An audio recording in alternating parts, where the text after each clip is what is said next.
السلام علیکم ورحمۃ اللہ وبرکاتہ۔ ہم آپ کو اپنے اس چینل پر خوش آمدید کہتے ہیں۔ آج کی اس مختصر سی ویڈیو کلپ میں دماغ کو تیز کرنے کے لیے وظیفہ پڑھنا سیکھیں گے۔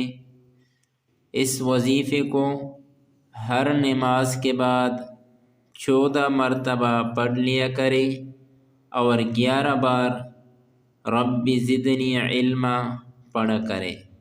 آج کی اس مختصر سی ویڈیو کلپ میں دماغ کو تیز کرنے کے لیے وظیفہ پڑھنا سیکھیں گے۔ وہ وظیفہ یہ ہے: بسم اللہ الرحمن الرحیم، رب اشرح لی صدری ويسر لي أمري واحلل عقدة من لساني يفقه قولي۔